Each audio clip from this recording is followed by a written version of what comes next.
This morning we are going to focus on the privileges of adoption. The privileges of adoption. And our key verse is Ephesians chapter 1, verse 5. He predestined us to be adopted as His sons through Jesus Christ in accordance with His pleasure. To be adopted as God's sons and daughters. And that happened through Jesus Christ. You see, before we were not the children of God. See? That is what Bible says in Ephesians chapter 2, verse 1 says, As for you, you were dead in your transgressions and sins, in which you used to live, and you followed the ways of the world and of the ruler of the kingdom of the air, the spirit who is now at work in those who are disobedient. You see, before salvation, we were not the children of God. That's what the Bible says. We were the children of Satan, or the children of the world. That is how the Bible puts it. And then this is in Ephesians chapter 2. He goes on to explain. Verse 1. But then here in our verse 5, in Ephesians 1:5, He predestined us to be adopted as His sons through Jesus Christ in accordance with His pleasure and will. You see, God's desire was to make us His children, to make us His sons and daughters through Jesus Christ. You see, this is God's plan. Now what does adoption mean? You see, you receive the privilege of becoming someone's son or daughter when someone adopts a child into their family as their own child, adopts that child which is not their biological child but has been adopted, you see, into their family by the parents, you see, by the couple. When they adopt it, that child then now becomes their son or daughter, you see. That is adoption. So because of sin, and because we were dead in sin, we were not the children of God. We were, in fact, enemies to God. But through the salvation that came in Jesus, now we are made the children of God. We have been adopted into God's family. That's what the Bible says. And God becomes our Heavenly Father. That's why John chapter 1, verses 12 and 13, this is how it happens. Jesus explained, you see. This is how it happens. Jesus is explaining us in John chapter 1, verse 12 and verse 13. Yet to all who received Jesus, you see, to those who believed in His name, that is, believed in the name of Jesus, He gave the right to become the children of God. Children born not of natural descent, not of human decision or a husband's will, but born of God, you see. As we believe in Jesus, the day you believe in Jesus as your Lord and Savior, and you say, Lord, forgive me my sins, cleanse me in your blood, you see something happens in your spirit. And you become born again into the God's family. See? You are born of God. That's what Bible says. And this is how we are born into the family of God. This is a spiritual transformation that happens in us. Because before that, we were dead. You see? You are alive bodily. Your soul is alive. But it is sinful. But then your spirit is dead. You see? Because Bible says God is a spirit. Jesus said in John 4:24 that God is a spirit. As soon as you are able to make a connection with the Spirit of God or with God who is a spirit, your spirit becomes alive, you see. And you become the child of God. And that's why Jesus said in John 6:32, John chapter 6 verse 32, Jesus said to them, I tell you the truth, it is not Moses who has given you the bread from heaven, but it is my Father who gives you the true bread from heaven. Who is the true bread from heaven? Jesus. You see? Jesus said, I am the bread of life. As soon as we become the children of God, God feeds us with the bread of life. He He provides. He becomes our bread provider. You see, He feeds us with the Word of God. He provides the bread of the Word of God. You see. And now we are going to see the privileges of the adoption. You see, there are always privileges of adoption. If you get adopted, a child is orphan, the child has no one to be called its own relative, the child is all alone.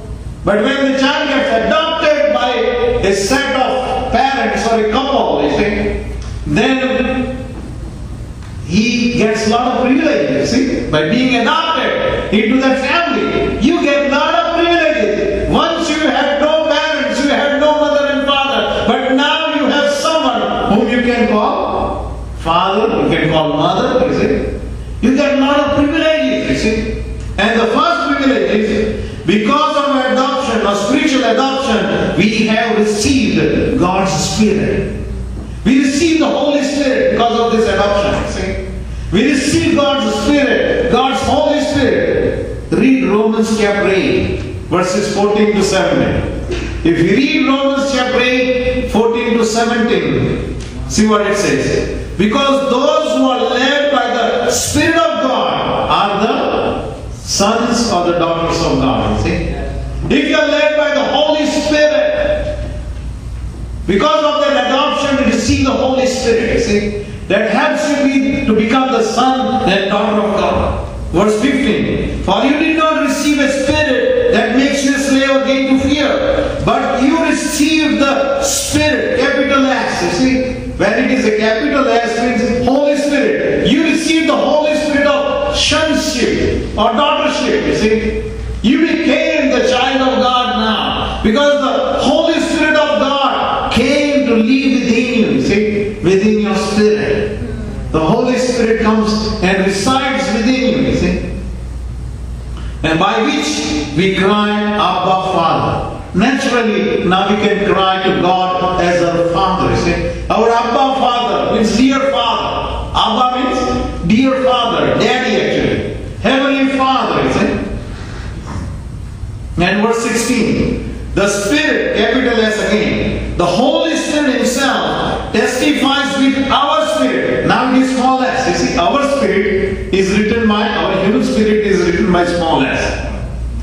It's to make the differentiation, you see, between the Holy Spirit, that is Spirit of God, is by capital S, our spirit is written by small s, you see. And so the Holy Spirit Himself testifies with our spirit that we are God's children. Now you know within your heart, within your soul, that I am a child of God, you see.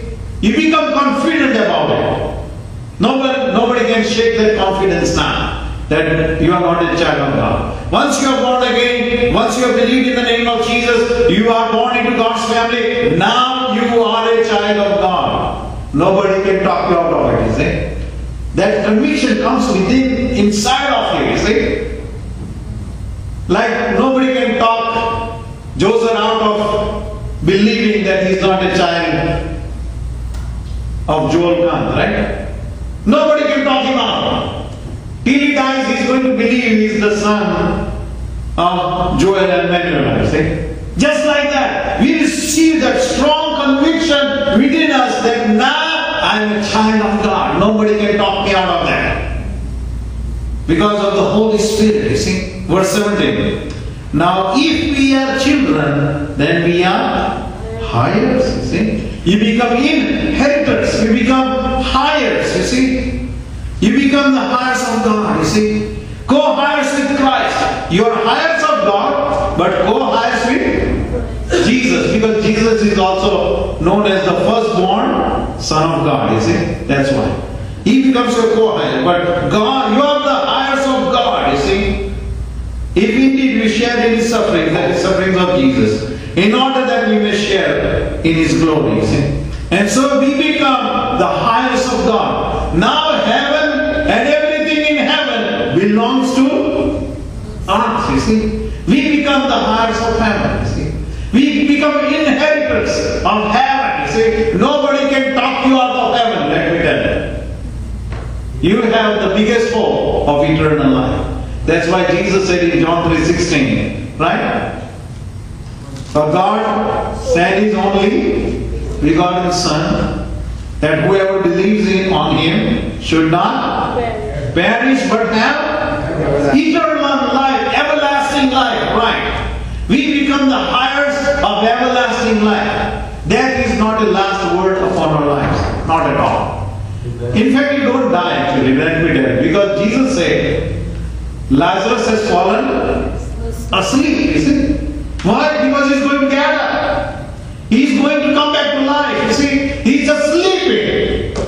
So when the child of God, in physical terms, the doctor may say the person has died. But in reality, the body functions have stopped, but the person has really not died. He has just traveled to eternal life, that's all. Yes. The person is still alive, see? The person is still alive, okay? Has not died actually.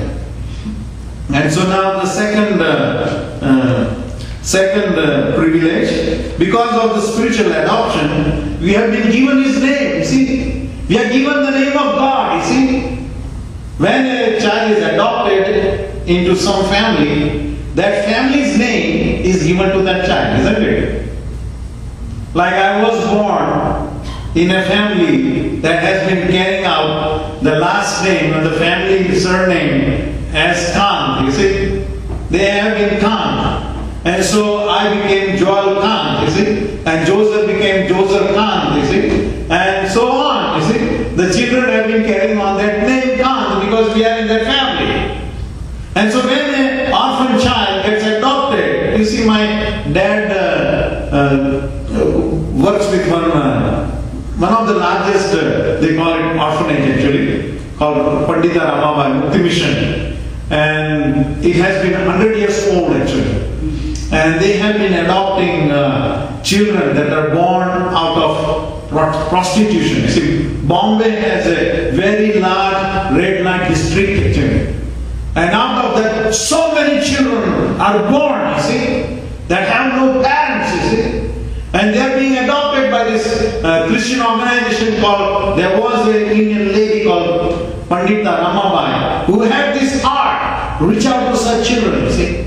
So they are adopting those children into that big Mukti mission. Mukti means mission of salvation. Mukti means salvation. In that they adopt these children, raise them up, they go to school, they go to the very high level of colleges and university, and those children do good because this home has been accepting them. And then people go to that place and even get married, you see. And they have family, they travel over the world and things like that. And so, you see, they always look for couples or families that might adopt children from that place if they want, you see. And so when the child is adopted into a family, the name of that family becomes that child's name. Isn't that awesome actually? We read here in Ephesians chapter 3, verses 14 and 15. Ephesians chapter 3, 14 and 15. For this reason I kneel before the Father, from whom His whole family in heaven and on earth derives its name. See? The family in heaven, God's family in heaven, and God's family upon earth derives its name from God, you see? Because they are God's family. What name do they derive? Christ, you see? They derive their name from Christ.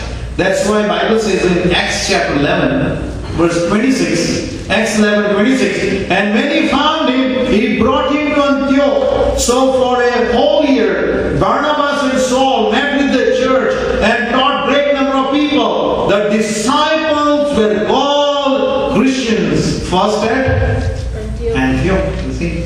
The disciples were known by the name of Christ as Christians, you see.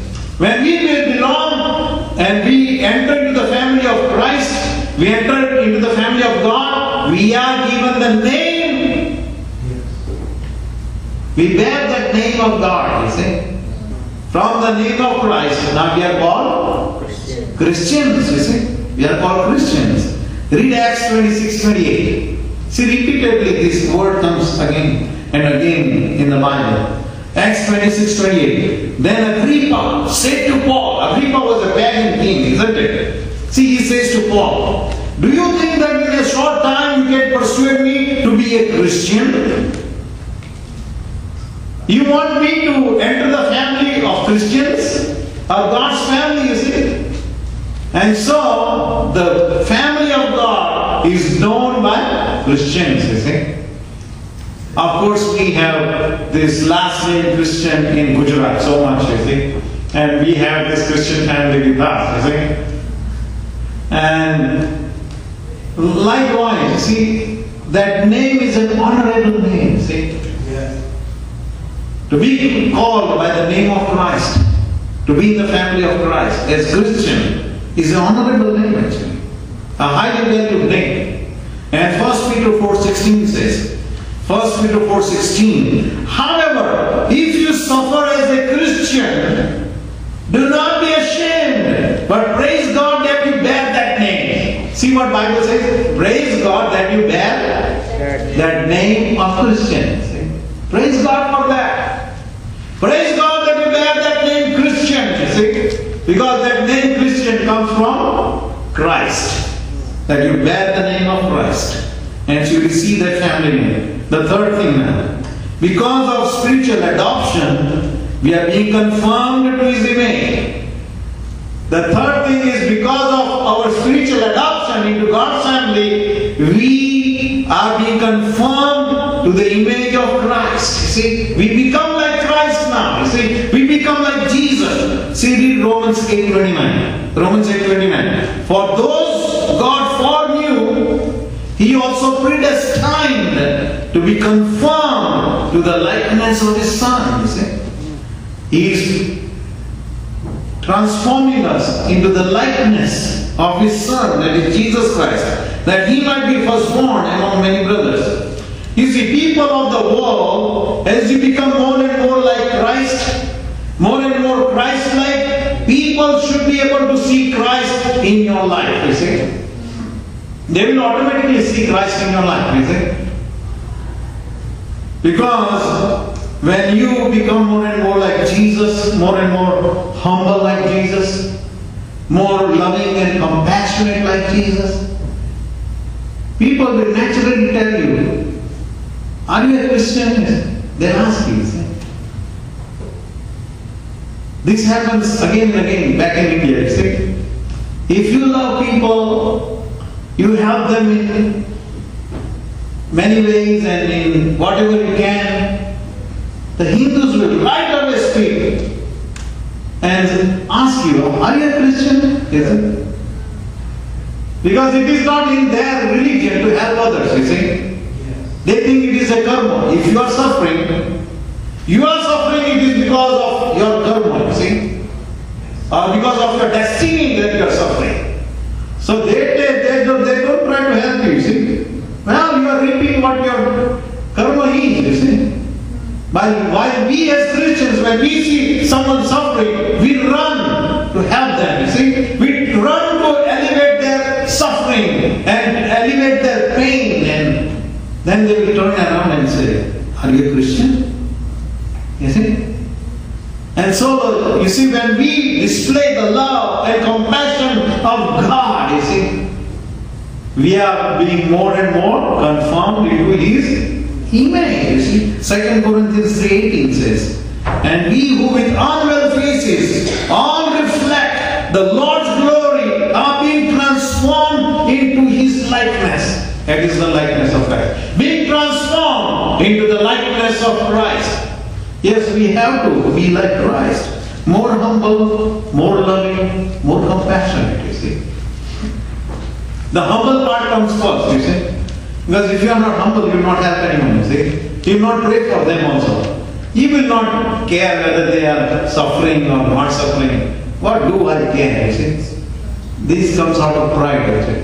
But when you become humble like Jesus, then you can see the pain of other people.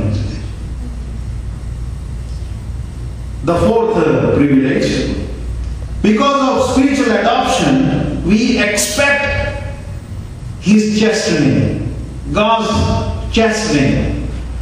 Because we are now adopted as spiritual children into God's family, God chastens us, you see. He corrects us. He purifies us. He prunes us. You see. He cleanses us. And make no mistake, this is the biggest blessing actually. Let me tell you. Make no mistake, this is the biggest blessing because God is treating you as His children, you see. He will not correct the other guys, you see. They will keep on going in their wicked ways and evil ways. He will only correct His own children, you see. If Joseph is having some problems, I'll try to help him. If he needs correction, I'll correct him. But I'll not go to some other's family and start correcting his child. Never. Never in my life. Because that's not my child. My child is here. I'll correct him if he needs correction. Yes. But I don't correct someone's child, see? Never. But you see, that's why God corrects us. He prunes us, He cleanses us because He loves us as His children. That's what the Bible says in Hebrews chapter 12 verse 6. Hebrews 12, 6 and 7. Because the Lord disciplines those He loves. See, He disciplines those He loves and He corrects everyone He accepts as a son. Verse 7. And your hardship as a discipline, God is treating you as sons or daughters, you see. For what son is not disciplined by his father, you see. And so it is a privilege to be the children of God when God corrects us. You see, we do face hardships in our life. God allows those hardships to come in our life. Why? So that we can learn to depend on Him. We can learn to rely on Him. And we can learn to walk with Him. That's why He allows hardships. Hardships come in my life, your life, everyone's life, you see. Like 15, 20 days ago, I had this terrible 3 days, painful days because of that kidney stone. Yes. But because of that, I cried out before Lord, you see. I needed that actually. And so He allows certain hardships for a certain time so that we learn to love Him and to depend on Him. And I think 2 days back as I was driving and I was, my eyes fell on a sticker on the bumper of the car in front of me. And on that sticker it was written, Jesus is my master driver. And I was touched by that statement, you see. Oh yeah, Jesus is my master driver. And I prayed in my heart right away, Lord, you be my master driver. You might be my God driver or King driver. Or you take control of my life from head to foot or from first to last and be my master driver, you see. Yes.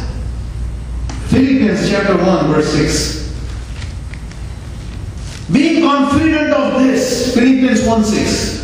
Being confident of this, He who began a good work in you will carry it on to the completion until the day of Christ Jesus. You see, God has begun a good work in your life.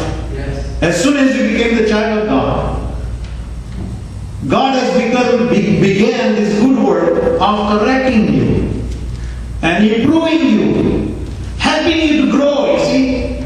Every vine that needs to grow, the gardener has to prune it, you see. As they prune the trees and the vines, they grow more and more stronger actually. And so likewise, this good work that God has begun in us, He will carry it on to the completion until the day of Christ Jesus. Isn't that wonderful? The fifth privilege of adoption. Because of spiritual adoption, we may experience His comfort, you see. Yes. He not only allows those hardships to come in our life in order to correct us, prune us, but at the same time He's very comforting, you see. At the same time, He's comforting. This is the nature of loving father, you see, or a loving mother. Not only they correct their child at the very same time, they are very comforting also. You see? Very loving. They do it lovingly actually. Not out of any poison or grudge or bitterness within them. You see? We read in 2 Corinthians chapter 1 verses 3 and 4. 2 Corinthians 1, 3 and 4. Praise be to God the Father of the Lord Jesus Christ, the Father of compassion and the God of all comfort, who comforts us in all our troubles. See, the Father of compassion, the God of all comforts, who comforts us in all our troubles, so that we can comfort those in any trouble with the comfort we ourselves we receive from God. You see, the comfort, He comforts us when we go through troubles. You see, He not only corrects us and prunes us, but He comforts us. Isn't that awesome? Isaiah 66 verse 13.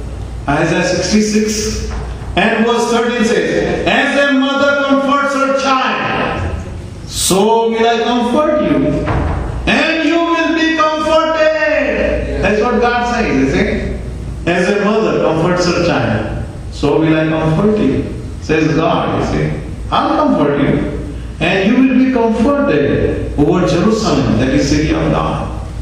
You will be comforted over the city of God, that is, because who can enter the city of God? Only the children of God, you see. The heavenly Jerusalem can be entered only by the children of God, you see. And so like mother, He will comfort us. Matthew 23, 27. Matthew 23, 27. You see, Jesus, when He looked at the city of God, He cried out, "O Jerusalem, Jerusalem, who kills the prophets and stone those sent to you, how often I have longed to gather your children together as a hen gathers her chicks under her wings, but you were not willing." You see, just like a hen gathering the chicks under her wings. You see, in that same manner, you see, the Lord wants to gather us under His wings. You see, He is so comforting. He is so loving and so compassionate. The sixth privilege is, because of spiritual adoption, we should enjoy His liberty. You see, because of spiritual adoption, we are no longer in any slavery now. You see, we are not slaves to sin. We are not slaves to Satan. We are not slaves to any addiction. We are not slaves to the world. We have now getting more and more liberty actually. Romans chapter 8 verses 19.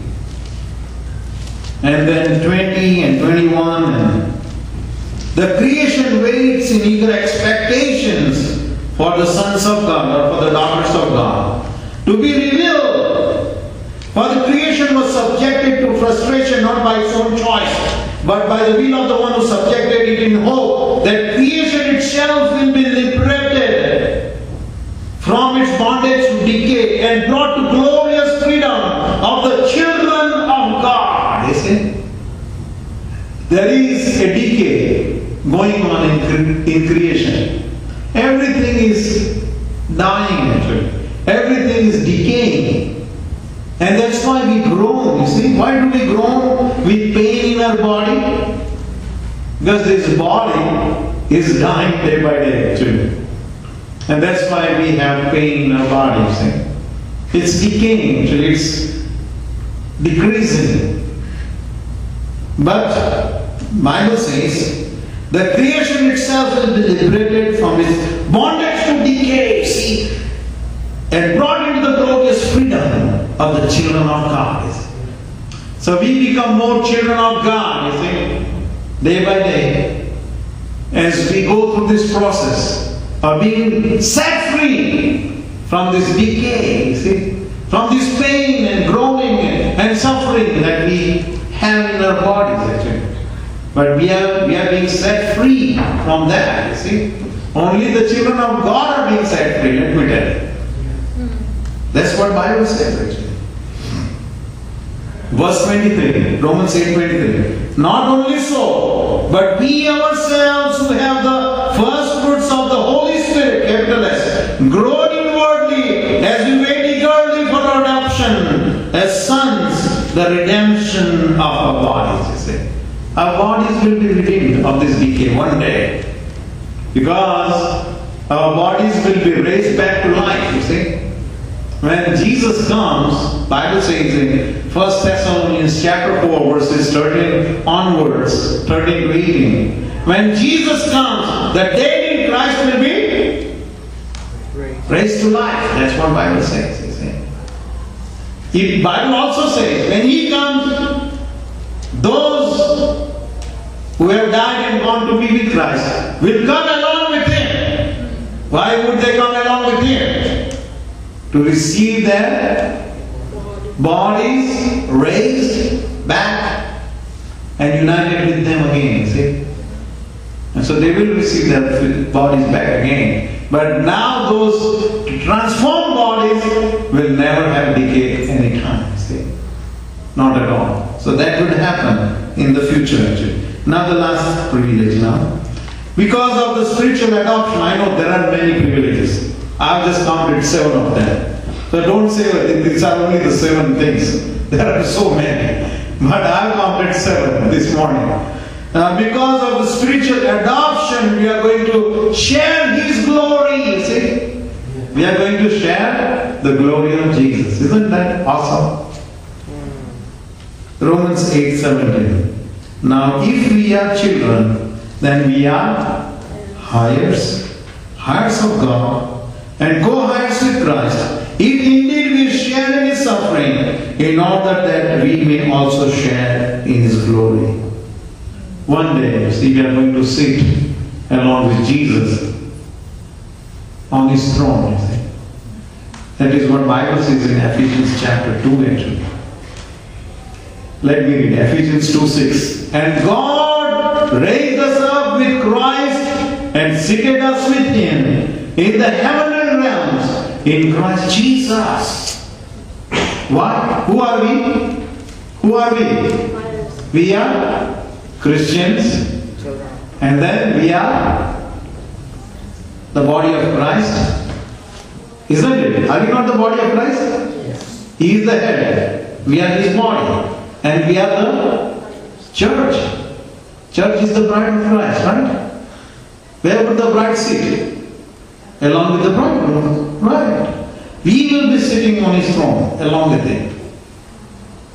It is a 2-seater throne, you see. He'll sit on one side, we'll sit along with Him, you see. Again, we are His body, and He's the head, you see. This is an undescribable glory that we cannot even imagine, let me tell you. That is waiting for us one day. If we live as the children of God upon this earth, we will sit along with Him on the throne, you see.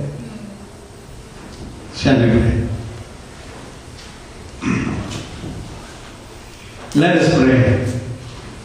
My dear friends, these are the seven privileges, the major privileges of being the children of God, adopted into His family. So why not we live like children of God, you see? Ask the Lord in your heart, teach me to live like child of God, to be transformed into His likeness more and more, to be more humble like Jesus, more compassionate and loving, that the world will see Jesus within me. Let the beauty of Jesus shine out of me. Pray in your heart. Make me more like Jesus.